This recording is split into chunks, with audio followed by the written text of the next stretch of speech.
Sebelumnya, izinkan kami memperkenalkan diri terlebih dahulu. Perkenalkan, saya Anggita Ardiani Effendi Nasution dengan NIM 42211311028 dan rekan-rekan saya. Dan dengan saya, Andeta Bernautauruk dengan NIM 422333128. Saya Citra Permatasari Sinaga dengan NIM 42231311074. Selamat menyaksikan. Baiklah, di sini saya akan menjelaskan mengenai sel elektrokimia. Sel elektrokimia adalah suatu perubahan kimia yang menghasilkan arus listrik ataupun sebaliknya. Proses perubahan ini disebut sebagai reaksi elektrokimia. Dalam sel elektrokimia ini terjadi reaksi redoks, yaitu di bagian sel yang disebut elektroda. Elektroda adalah bahan yang mentransmisikan ataupun menghantarkan listrik. Elektroda tempat terjadinya oksidasi disebut anoda, sedangkan elektroda tempat terjadinya reaksi reduksi disebut sebagai katoda. Selanjutnya, sel elektrokimia ini terdiri dari dua, yaitu sel volta dan juga sel elektrolisis. Nah, apa sih yang menjadi persamaan dari sel volta dan sel elektrolisis ini? Sel volta dan sel elektrolisis ini sama-sama menggunakan elektroda, yaitu katoda direduksi dan anoda dioksidasi. Kami membuat singkatannya itu KRAO, K untuk reduksi, A untuk oksidasi, untuk memudahkan kita dalam menghafal persamaannya ini. Yang kedua yaitu sama-sama menggunakan elektrolit. Nah, elektrolitnya itu berupa larutan, aquos, dan juga lelehan ataupun liquid. Selanjutnya, apa yang menjadi perbedaan dari sel volta dan juga sel elektrolisis ini? Yaitu yang pertama, pada sel volta yaitu energi kimia itu diubah menjadi energi listrik, sedangkan pada sel elektrolisis itu dia dari energi listrik berubah menjadi ke energi kimia. Untuk yang kedua itu, pada sel volta katodanya itu bermuatan positif dan anodanya itu bermuatan negatif, sedangkan pada sel elektrolisis katodanya itu bermuatan negatif dan anodanya itu bermuatan positif. Nah, kami juga membuat beberapa singkatan yaitu kapan volt, katoda untuk positif, anoda untuk negatif pada sel volta, dan juga knapel, katoda untuk negatif, anoda untuk positif pada sel elektrolisis. Selanjutnya, untuk perbedaan yang ketiga yaitu pada sel volta reaksi spontannya itu terjadi ketika NO sel itu lebih besar dari 0, sedangkan pada sel elektrolisis itu terjadi reaksi tidak spontan, yaitu di mana NO selnya lebih kecil daripada 0. Dan yang terakhir itu sel volta itu ada pada aki dan juga pada baterai, sedangkan sel elektrolisis itu ada pada penyepuhan serta pemurnian logam. Nah, kita masuk kepada sel elektrokimia yang pertama yaitu sel volta atau sel galvanik. Sel volta adalah sel elektrokimia yang mengubah energi kimia dari reaksi redoks secara spontan menjadi energi listrik. Pada sel volta yaitu tempat terjadinya reaksi disebut sebagai elektroda. Katoda itu menghasilkan elektroda yang bermuatan positif yang dinamakan dengan reduksi, dan anoda itu menghasilkan elektroda bermuatan negatif yang disebut sebagai reaksi oksidasi. Nah, bagaimana prinsip kerja dari sel volta? Adanya aliran transfer elektron ataupun perpindahan elektron dari reaksi oksidasi di anode ke reaksi reduksi di katode melalui rangkaian luar atau kawat konduktor yang menghubungkan katode dengan juga anode. Nah, pada sel volta terdapat jembatan garam, yaitu rangkaian dalam yang terdiri dari larutan garam yang memungkinkan adanya aliran ion dari setengah sel anode ke setengah sel katode sehingga terbentuk rangkaian listrik tertutup. Baiklah, untuk rangkaian ataupun susunan dari sel volta dapat kita lihat. Nah, untuk melihat bagaimana rangkaian ataupun susunan sel volta ini dapat dibuat di dua bagian wadah, yaitu dua wadah sebelah kiri dan juga wadah sebelah kanan yang diisi larutan elektrolit, di mana untuk wadah yang berada di sebelah sini itu wadah pertama diisi dengan larutan ZnSO4 dua kali, dan juga di sini itu larutan CuSO4. Nah, larutan ZnSO4 ini menghasilkan ion Zn2 positif dan juga ion SO4 2 negatif, sedangkan pada wadah yang di sebelah larutan CuSO4 ini menghasilkan ion Cu2 positif dan juga SO4 2 negatif. Nah, pada dua wadah ini dicelupkan suatu elektroda yaitu Sn dan juga Cu. Kemudian Sel ini dapat kita lihat yaitu bermuatan negatif yaitu anoda dan juga Cu itu bermuatan positif yaitu katoda. Nah, kedua wadah ini dialiri oleh jembatan luar yang disebut sebagai kawat konduktor dan juga voltmeter yang berfungsi untuk mengatur tegangan listrik.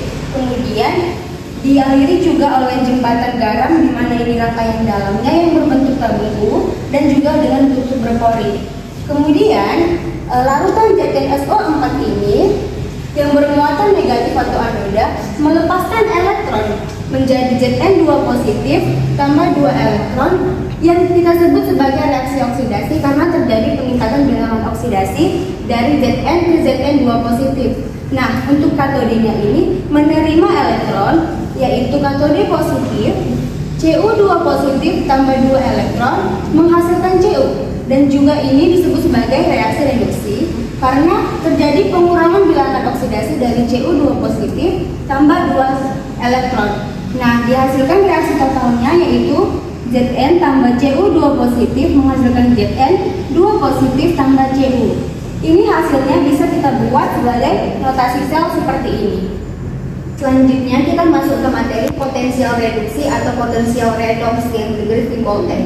Itu adalah suatu kecenderungan suatu logam ataupun spesies lain untuk memperoleh elektron atau mengalami reduksi. Nah, apa itu potensial sel standar atau NO? Nah, potensial reduksi yang diukur pada keadaan standar dengan suhu 25 derajat Celcius, konsentrasi ion 1 molar dan tekanan gas 1 atm. Itulah yang dinamakan dengan potensial sel standar atau NO. Selanjutnya, ada beberapa hal penting yang harus kita ketahui dalam memahami sel volta ini, yaitu NO logam X itu lebih besar dari NO logam Y. Yang pertama menentukan elektroda. NOx itu yang besar lebih besar dari NOy yang kecil, di mana NO besar ini yaitu reduksi yang bermuatan positif atau katoda dan yang NOy itu oksidasi bermuatan negatif atau anoda.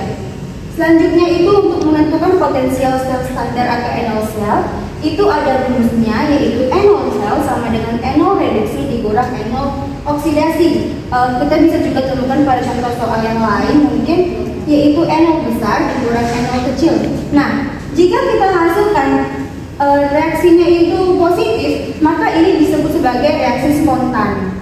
Selanjutnya, yang ketiga yaitu menentukan reaksi sel. Nah, pada katoda reduksi yaitu dia itu menangkap elektron dan pada anoda itu atau oksidasi melepas elektron. Kita contohkan seperti ini, X2 positif ditambah 2 elektron menghasilkan X di mana NO-nya itu AV, sedangkan untuk anodanya itu Y melepaskan Y2 positif tambah 2 elektron dengan NO-nya itu BV. Selanjutnya kita jumlahkan untuk mendapatkan reaksi selnya itu atau redox di mana harus X2 positif tambah Y menghasilkan X ditambah Y2 positif dengan NO selnya A tambah B dikali V. Lalu yang keempat yaitu menentukan notasi sel. Nah, untuk menentukan notasi sel ini ada kaidah penulisannya yaitu di mana anoda garis 1 ion garis 2 ion garis 1 katoda. Garis 1 ini fase pembatas dan garis 2 ini adalah jembatan garam di mana contohnya itu Y garis 1 Y2 positif, garis 2 X2 positif, garis X. Lalu aliran elektron. Anoda yang bermuatan negatif itu harus menghasilkan katoda yang bermuatan positif. Contohnya Y menghasilkan X. Contoh soalnya itu seperti ini. Diketahui potensial reduksi perak dan tembaga sebagai berikut seperti ini. Lalu kita diminta untuk menentukan katoda, anoda, potensial sel, reaksi sel, dan juga notasi sel dan aliran elektron. Nah, yang pertama itu katoda. Seperti yang kita tahu tadi bahwa katoda itu bermuatan NO besar. Di soal tadi yang bermuatan besar itu si Ag. Nah, untuk anodanya itu NO kecil yaitu si Cu. Untuk NO selnya atau potensial sel standarnya itu NO reduksi dikurang NO oksidasi yaitu 0,80 dikurang 0,34 ditemukan hasilnya 0,46 volt. Lalu untuk ini yang keempat, Kr sama dengan 2 Ag positif, kita setarakan dulu, tambah 2 elektron menghasilkan 2 Ag dengan NO-nya positif 0,80 volt, dan untuk AO-nya yaitu Cu menghasilkan Cu2 positif tambah 2 elektron dengan NO-nya itu minus 0,34, sehingga ditemukan reaksi selnya itu 2 Ag positif tambah Cu menghasilkan 2 Ag positif tambah Cu2 positif dengan NO sel 0,46 volt. Untuk notasi selnya itu seperti pada penulisan, kita temukan Cu garis Cu2 positif garis 2 Ag positif garis 1 Ag. Untuk alirannya itu yaitu anoda ke katoda, artinya si Cu menghasilkan si Ag. Kemudian materi selanjutnya yaitu deret volta. Nah, deret volta ini kami cakupan 2 pengertian, di mana yang pertama itu urutan logam-logam ditambah H2O dan H2 berdasarkan kenaikan potensial elektrode atau potensial reduksi standarnya. Yang kedua, urutan logam-logam dari yang paling mudah mengalami oksidasi atau reduktor kuat sampai yang paling sukar mengalami oksidasi atau reduktor lemah. Untuk deret kereaktifan logam itu sudah ada ini, teman-teman boleh membuat ini harus sesuai dengan yang ada. Ini adalah suatu ketentuan di mana kita bisa lihat ke sini, dari Mn ke Li itu dapat bereaksi dengan air, Zn ke Pb tidak dapat bereaksi dengan air, sedangkan dari Li sampai kepada Cr itu dapat bereaksi dengan hidrogen, dan Cu ke Au itu tidak dapat bereaksi dengan hidrogen. Nah, untuk memudahkan kita dalam menghafal deret volta itu ada yang dinamakan dengan jembatan keledai. Jembatan keledai ini dapat kita buat sendiri.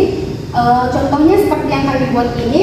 Lika baca naskah mengapa Ali makan air seni, cari Ferry Cindi cowok tiga senang power bank hitam, cumi hangus agak pahit au. Nah, ini bisa memudahkan kita untuk menghafal si deret volta tersebut. Nah, bagaimana deret kereaktifan logam deret volta tersebut?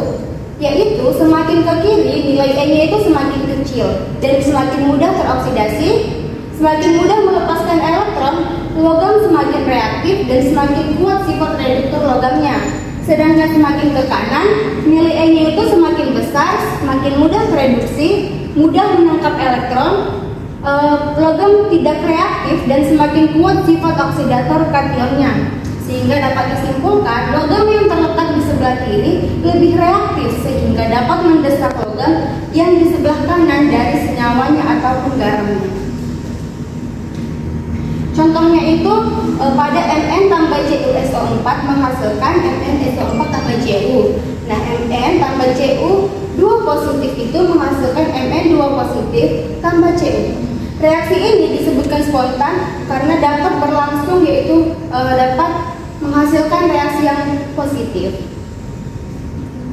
Untuk contoh soalnya yang memudahkan kita memahami reaksi spontan dan tidak spontan dapat kita lihat pada layar, di mana spontan itu dapat berlangsung dan tidak spontan itu tidak dapat berlangsung. Kita langsung saja ke contoh soalnya. Yang pertama itu Ca tambah Ag positif dan menghasilkan Ca2 positif tambah Ag.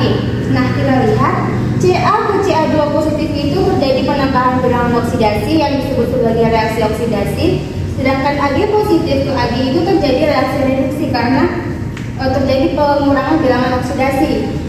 Lalu kita masukkan rumus NO selnya itu sehingga dihasilkan positif 3,56 volt. Nah, ini disebut spontan karena seperti yang dikatakan tadi, karena hasilnya itu positif, sehingga reaksi ini disebut sebagai reaksi spontan. Yang kedua itu Fe tambah Ca2 positif menghasilkan Fe2 positif tambah Ca. Fe ke Fe2 positif itu disebut sebagai reaksi oksidasi karena terjadi penaikan bilangan oksidasi, sedangkan untuk Ca2 positif ke Ca itu disebut sebagai reaksi reduksi. Kita masukkan ke rumus NO selnya, dijumpa hasilnya itu minus 2,35 volt. Ini tidak spontan karena reaksinya itu bermuatan negatif. Sama seperti untuk contoh soal yang C, tidak spontan karena reaksinya itu bermuatan negatif.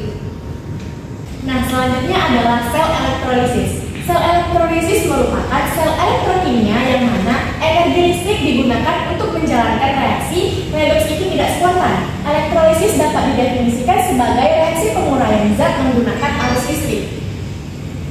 Secara umum, sel elektrolisis tersusun dari elektrolit, yaitu zat yang dapat menghantarkan arus listrik. Yang kedua itu sumber listrik yang menyuplai arus searah, misalnya baterai. Dan ketiga itu ada anoda, yaitu elektroda tempat terjadinya reaksi oksidasi atau kutub positif. Dan yang terakhir katoda, yaitu elektroda tempat terjadinya reaksi reduksi atau kutub negatif. Adapun ketentuan reaksi dalam sel elektrolisis bisa kita lihat pada layar. Pada reduksi di katoda, reduksi di kation H positif, kemudian kation berasal dari larutan logam golongan 1A, 2A, 3A, aluminium, dan mangan dalam bentuk larutan tidak mengalami reduksi. Dan yang terakhir itu kation dari logam lain akan terjadi reduksi. Pada oksidasi di anoda, anoda dari logam aktif maka terjadi oksidasi elektroda. Kemudian anoda dari bahan inert yaitu C, AU, atau PD akan mengalami oksidasi anion. Dan yang ketiga, bila anion merupakan ion halida, maka anion akan teroksidasi. Keempat, bila anion merupakan ion hidroksida atau OH, maka akan teroksidasi membentuk air dan gas hidrogen. Dan yang terakhir itu, bila anion beroksigen atau misalnya SO2-, NO3-, CO3-2-, PO4-3-, maka air akan teroksidasi. Adapun prinsip kerja sel elektrolisis, ini merupakan contoh gambarnya. Selanjutnya, prinsip kerja dari sebuah sel elektrolisis adalah menghubungkan kutub negatif dari sumber arus searah dengan katoda dan kutub positif ke anoda, sehingga terjadi overpotensial yang menyebabkan suatu reaksi reduksi serta oksidasi yang tidak spontan bisa berlangsung. Elektron akan mengalir dari katoda ke anoda. Ion positif akan cenderung tertarik ke katoda dan juga tereduksi, sedangkan untuk ion-ion negatif akan cenderung tertarik ke anoda dan teroksidasi. Bisa kita lihat di sini, anoda berhubungan dengan kutub positif sumber arus listrik, sedangkan katoda berhubungan dengan kutub negatif sumber arus. Kemudian anoda, anion dari elektrolit menuju anoda, sedangkan pada katoda, anion dari elektrolit menuju katoda.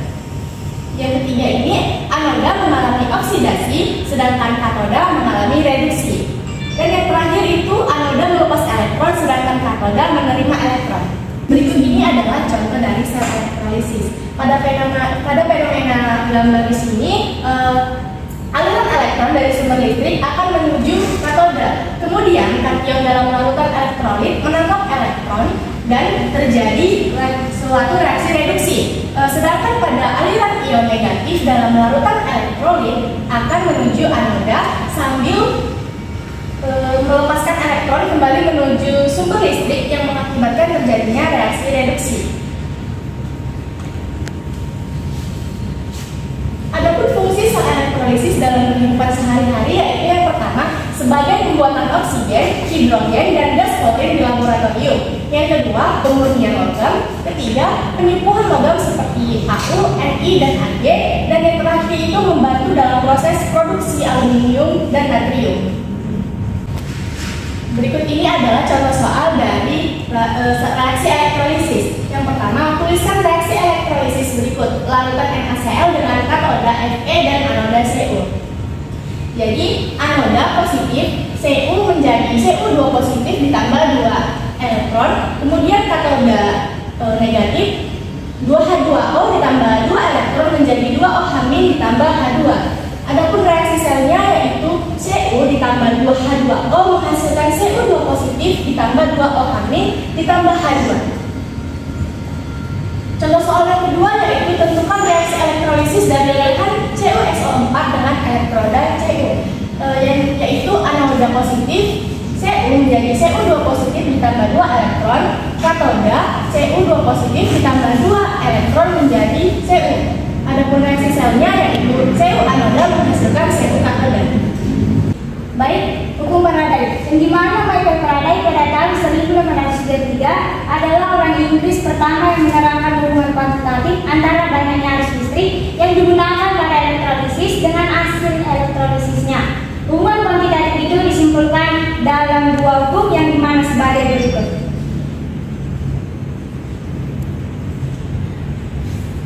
Pengukuran jumlah listrik dalam prakteknya dapat dilakukan dengan bantuan instrumen berupa amperometer dan pencatat waktu. Jumlah listrik yang digunakan pada elektrolisis merupakan hasil kali kuat arus ampere dengan waktu detik atau dapat ditulis dengan Q sama dengan I kali T. Selanjutnya hukum pertama, yang dimana zat yang dihasilkan atau melarut selama elektrolisis yang disimpulkan dengan G berbanding lurus dengan jumlah muatan listrik yang melalui sel elektrolisis yang disimpulkan dengan Q, yang dimana G tersebut massa zat yang dibebaskan atau melarut, sedangkan Q jumlah muatan listrik yang digunakan. Terus yang kedua, massa zat yang dihasilkan berbanding lurus dengan massa ekuivalennya untuk jumlah listrik yang sama. Massa ekuivalen adalah massa atom relatif yang dibagi dengan muatan logam yang dimana simbolnya G sama dengan Me, yang dimana Me tersebut massa ekuivalennya.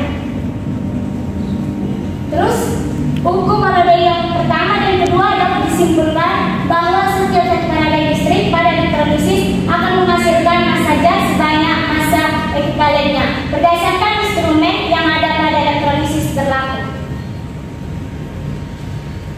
Jika jumlah listrik yang sama dialirkan dalam dua atau lebih sel elektrolisis yang berbeda, maka perbandingannya massa zat yang dibebaskan sama dengan perbandingan massa ekuivalennya. Muatan listrik dari 1 mol elektron adalah 96.500 coulomb atau satu Faraday yang diterapkan dalam persamaan reaksi kimia yang dimana simbol tersebut G sama dengan I kali T per 1000, yang dimana simbolnya tersebut G sama dengan I kali T per 96.500 kali Me. Baik, dapat kita lihat di sini pada contoh tersebut yang dimana elektrolisis larutan CuSO4 dengan menggunakan elektrode geraktif selama 30 menit dan arus sebesar 10 ampere. Dengan hitunglah massa tembaga yang terjadi di katode jika AR Cu sama dengan 63,5, sedangkan B volume gas yang terjadi pada anode jika diukur pada keadaan standar ARO sama dengan 16, sedangkan H sama dengan 1. Baik, dapat kita lihat di sini dengan penyelesaian reaksi di dalam ruang katode yang dimana Cu2+ tambah 2 elektron menghasilkan Cu, sedangkan anode 2A2O menghasilkan 4A2+ tambah O2 tambah 4E dan akan dikalikan 2, sedangkan reaksi keseluruhannya 2C2+ tambah 2A2O menghasilkan Cu tambah 4A+ tambah O2, mana DCU sama dengan Me kali I kali T per 96.500 sama dengan 10 kali 1.800 per 96.500 dikali 63,5 per 2 dan menghasilkan 5,92 gram. Sedangkan G oksigen sama dengan Me kali I kali T per 96.500 sama dengan 10 kali 1.800 per 96.500 dikali 32 per 4 dan akan menghasilkan 1,49 gram. Sedangkan mol oksigennya untuk keseluruhannya dapat kita lihat dengan 1,49 per 36 mol. Volume gas oksigen pada keadaan standar sama dengan 1,49 per 32 kali 22,4 liter dan menghasilkan 1,043 liter. Sekian penyajian materi dari kelompok kami mengenai sel elektrokimia dan sel elektrolisis. Apabila terdapat kesalahan, kami memohon maaf. Terima kasih dan sampai jumpa.